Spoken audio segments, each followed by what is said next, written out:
जिस तरह मुल्क में जो सियासत चल रही है तोड़-जोड़ की, उस पर क्या कहेंगे आप? ऐसा है, उर्दू का एक शेर है, इख़्लाक़ का जलता हुआ घर देख रहा हूँ, देखा नहीं जाता मगर देख रहा हूँ। अभी जो कल तक एमआईएम को क्या-क्या बोलते थे, अनाप-शनाप बकते थे और वही खुद आज बीजेपी और कम्युनल फ़ोर्सेस के साथ चले जा रहे हैं। तो इससे साफ ज़ाहिर हो रहा है कि सेकुलरिज़्म के नाम पर हमेशा से जनता को धोखा दिया, ख़ास तौर से दलितों को, अल्पसंख्यक समाज, मुसलमानों को। तो ये इनके चेहरे सबके सामने आ रहे हैं, ये लोग एक्सपोज़ हो रहे हैं और भी बहुत से चेहरे हैं। मैं शुरू से कह रहा था कि जब कांग्रेस ने और राष्ट्रवादी कांग्रेस ने शिवसेना की सपोर्ट की थी और उद्धव ठाकरे को मुख्यमंत्री बनाया, उसी वक़्त हमने कहा था कि ये इनका असली चेहरा आ चुका है, सेकुलरिज़्म इनका एक नकाब था, वो उठ चुका है और उसके बाद से आप देख रहे हैं कैसे-कैसे चेंजेज़ और तब्दीलियाँ पैदा हो रही हैं। सर, पंतप्रधान ने अरबी में भाषण किया अबू धाबी में। हाँ, क्या कहेंगे आप इसको? ऐसा है ना, आप लोग जो है मोहब्बत में वो उर्दू में एक वर्ड है गुलू, माने उसमें आप लोग डूब जाते हैं।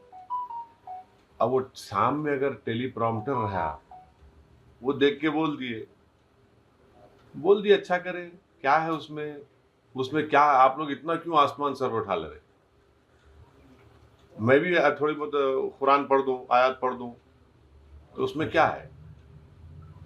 तो वो टेलीप्रॉम्प्टर पे उनको लिख के दे दिए प्रधानमंत्री को, वो बोले।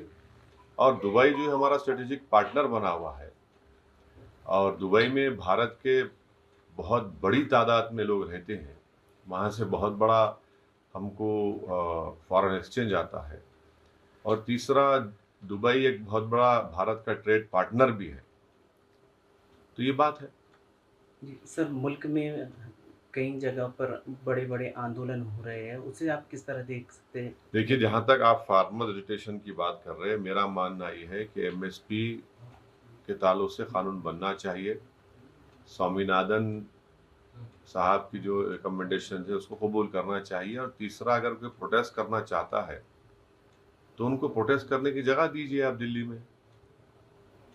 आप प्रोटेस्ट ही नहीं करना, ये क्या मतलब है? उनको प्रोटेस्ट करने दीजिए ना। प्रोटेस्ट से क्या प्रोटेस्ट तो एक फंडामेंटल राइट है जमहूरियत में और एमएसपी की गारंटी का कानून बनना चाहिए। स्वामीनाथन साहब की जो रिकमेंडेशन उसको कबूल करना चाहिए। उन पर जो केसेस है अब तक विड्रॉ नहीं हुए, वो केसेस विड्रॉ होना चाहिए।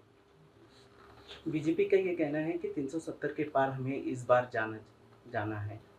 हाँ, तो ये देश की जनता को ख़ास तौर से हम जो मेजॉरिटी कम्युनिटी के ज़िम्मेदार लोग हैं, हम उनसे भी अपील करेंगे कि तीसरी मर्तबा देश के प्रधानमंत्री नरेंद्र मोदी को बनने से हमको पूरी कोशिश करनी चाहिए।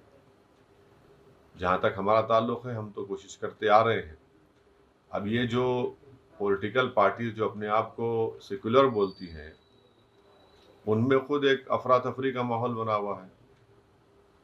अब आप बताइए कि जो मुख्यमंत्री थे महाराष्ट्र के अशोक राव साहब, वो चले गए बीजेपी में और उनको राज्यसभा मिल गया। तो इससे क्या क्या मैसेज जा रहा है? और फिर वही दोहरा रहा हूँ कि उद्धव ठाकरे को आपने मुख्यमंत्री बनाया, तो आपसे वहाँ से शुरू हो गया सब चीज़ें ये। और तो ये है, अब बोरे पे मध्य प्रदेश के भी एक सीएम जा सकते, नहीं मालूम जाएँगे, नहीं जाएँगे। पंजाब में कोई है वो जा सकते। फिर कोई एक इनका एक नेता है मुंबई का, वो अजीत पवार के साथ चला गया और वो साहब जो हैदराबाद में कांग्रेस के ऑब्जर्वर बने, उनके सेंट क्या है वो जो सेलेक्ट करते कैंडिडेट को, उसको कमेटी का आदमी था। इतने बातें किया मेरे पर्सनली मेरे खिलाफ, सब वही पुराने झूठे इल्ज़ाम, आज आप चले गए। तो ये हम शुरू से बोल रहे, असल यही लोग हैं जो अल्पसंख्यक समाज को डुबाते हैं और वोट लेते हैं, और दलित मुसलमान का पॉलिटिकल एक्सप्लॉयटेशन यही लोग करते आए। अब देखिए क्या कर रहे हैं। सर अगर इंडिया अलायंस की ये बात पांचवा की सवाल है। अगर इंडिया अलायंस की बात की जाए तो आपको लगता है कि कामयाब होंगे मुत्तहिद होकर? और अगर आपको ऑफर आता है इंडिया अलायंस से तो क्या आप उधर जाएंगे? देखिए, अब तक तो कोई ऑफर नहीं आया तो उस पर कैसा विचार करेंगे हम। इम्तियाज साहब ने तो ओपन ऑफर दिया था, आपको याद होगा, कई महीने पहले। एक ने दो मरतबा इम्तियाज साहब बोले, तो उसके बावजूद भी कोई बात नहीं है। तो ठीक है, हम अपनी कोशिश को जारी रखेंगे। मगर अब जो लास्ट पार्लियामेंट का सेशन हुआ, चाहे वो प्रेसिडेंट डिबेट के ऊपर बहस देख लीजिए, ये तमाम सेकुलर पार्टीज की, या फिर जो पार्लियामेंट के आखिरी दिन जो गवर्नमेंट ने रूल 193 के तहत डिस्कशन कराया, ये लोग, इनका भाषण देख लीजिए आप पार्लियामेंट में। क्या है वो, क्या बोल रहे थे वो लोग, क्या करना चाह रहे थे। तो मैंने अपने स्पीच में कहा था कि जब काजी साहब निकाह करते किसी दूल्हे का, तो दूल्हे की रजामंदी लेके फिर दुल्हन के पास जाते, दो गवाहों को लेकर। तो दुल्हन के पास जाते तो दुल्हन शर्मा के नहीं बोलती कबूल है, खामोश रहती। तो ऐसा वो उसको बोलते हुए, ये रजामंदी, इसकी खामोशी इसकी रजामंदी है। तो ये लोगों की खामोशी रजामंदी है, पूरा हर चीज पे खामोशी है। आप बीजेपी से आइडियोलॉजी पे नहीं लड़ना चाह रहे हैं, आइडियोलॉजी पे लड़िए ना। असल तो मुद्दा आइडियोलॉजी का है। आप आइडियोलॉजी पे नहीं लड़ना चाह रहे हो लोगों को। आप नहीं बोलना चाह रहे कि 6 दिसंबर को क्या हुआ। आप नहीं बोलना चाह रहे कि दिल्ली में 600 साल पुरानी मस्जिद को, कब्रस्तान को तोड़ दिया गया। आप नहीं बोलना चाह रहे कि सुनहरी मस्जिद जो 200 साल पुरानी है उसको नोटिस आया तोड़ने का, उस पर नहीं बोलना चाह रहे आप। उत्तराखंड का यूसीसी का बिल आया तो ये जो सेकुलर पार्टी है, वॉइस वोट से उसको यूनानिमस पास कर दिया आप लोग। क्या है आपका, क्या कमिटमेंट है इस आइडियोलॉजी पे आप बोल रहे हैं? फिर आप क्यों बोलते मुसलमान को आके सब धोखा क्यों देते आप? ये सब चीजें हैं सामने आ रही हैं। सर आपको लगता है कि एक लास्ट वाला सवाल, इम्तियाज साहब यहाँ से मुंबई जाने की सोच रहे हैं। एक बात सुनिए, मीरा रोड में जो हुआ, मीरा रोड कोई महाराष्ट्र का कोई रूरल एरिया नहीं है।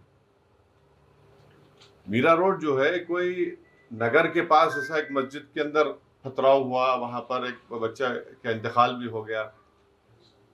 एक रूरल एरिया में हुआ, कई इंसिडेंट होते हैं।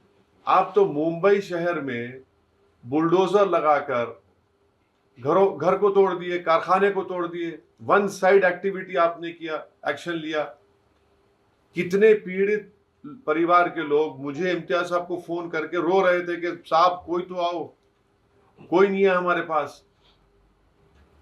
अब चुनाव आएगा तो पूरे भाग भाग के जाएंगे ये सब सेक्युलरिज्म के जो चौधरी हैं, जो हमको गाली देते।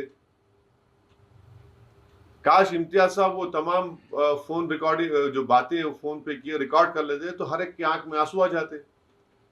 आप उनको बेघर कर दिए, कारोबार से महरूम कर दिए। तो ये जरूरी है कि हमारी उनकी इंसाफ के लिए, उनको बचाने के लिए इम्तियाज साहब ने ये बात कही है। और इंशाअल्लाह ताला पार्टी फैसला करेगी, पार्टी कहाँ से लड़ेगी, पार्टी फैसला करेगी। पार्टी में अभी डिस्कशन हो रहा है, विचार हो रहा है, बहस हो रही है और पार्टी तय करेगी।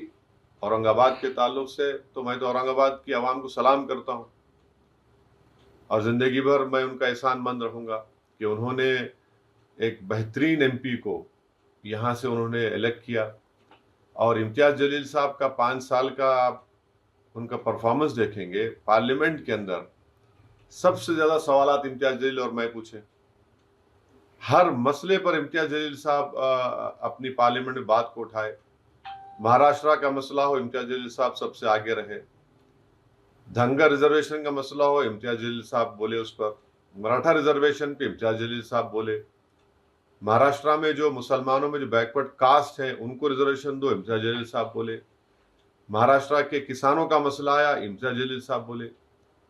और पूरे औरंगाबाद में अल्हम्दुलिल्लाह खाली 1-2 इंसिडेंट्स को छोड़कर औरंगाबाद पार्लियामेंट कॉन्स्टिट्यूंसी पीसफुल रही।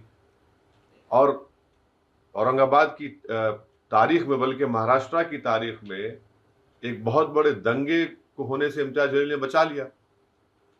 आप मुझे बताइए कि कोई ऐसा एमपी होगा जो एक रिलीजियस प्लेस ऑफ वर्शिप के पास जाकर बैठ गया कि नहीं, यहां पर हार्म होने नहीं दूंगा मैं। इतना बड़ा काम इम्तियाज जलील साहब किए, तो यकीनन औरंगाबाद की आवाम के लिए इम्तियाज जलील साहब बेहतरीन खिदमत की और इंशाअल्लाह ताला वो खिदमत करते रहेंगे। पार्टी फैसला करेगी, इसमें ज़्यादा आप लोग उसको स्ट्रेच मत करिए। सर, आपको अक्सर अक़लियतों का नेता माना जाता है। आपको लगता है कि जो हिंदुस्तान में मुसलमान रहते हैं उन्हें डराया जा रहा है, कभी मॉब लिंचिंग के नाम पर, कभी एटीएस? मैंने तो ये तमाम बातें अपने पार्लियामेंट लास्ट सेशन में जो प्रेसिडेंट डिबेट हुआ था उसमें कही है। आज भारत के जो मुसलमान हैं जिनकी आबादी 17 करोड़ है, वो अपने आप को ऐसा महसूस करते हैं जिस तरह हिटलर के ज़माने में यहूदी महसूस करते थे अपने आप को। मैंने पार्लियामेंट में बात कही है ये, तो क्या उसमें और छुपाना क्या है उसमें? मैंने यहाँ तक कह दिया कि हमको भारत के प्रधानमंत्री पर अब यकीन नहीं रहा है, क्योंकि वो उनकी ही सरकार में सब चीज़ें हो रही हैं। आप बताइए हल्द्वानी में क्या हुआ है, किस तरीके से वहाँ पर पुलिस फायरिंग में लोगों को जान ले चली गई उन लोगों की।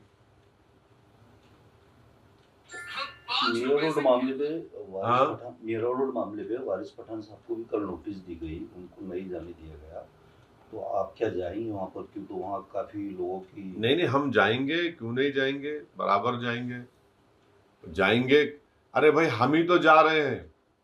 ये जो बड़े बड़े पार्टीज के नेता है, इलेक्शन आएगा तो भीख मांगने जाएंगे, जब किसी का कारोबार बुलडोजर से बर्बाद कर दिया गया, घर को बर्बाद कर दिया गया।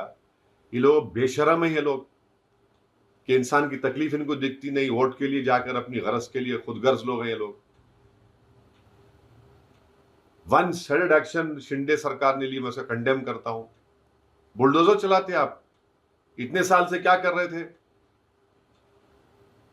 ये आपको सरकार चलाएंगे, बुलडोजर चलाएंगे या संविधान चलाएंगे आप लोग? ठीक है, उनके लोग काफी जाके वहाँ भाषण भी कर रहे और सब जा रहे, मगर वारिस पठान जब जाने की बात हुई, राजा सिंह को आज उन्होंने वहाँ पर ऐलान किया कि हम रैली निकालेंगे और वारिस पठान को दूसरे तरफ नोटिस दे रहे।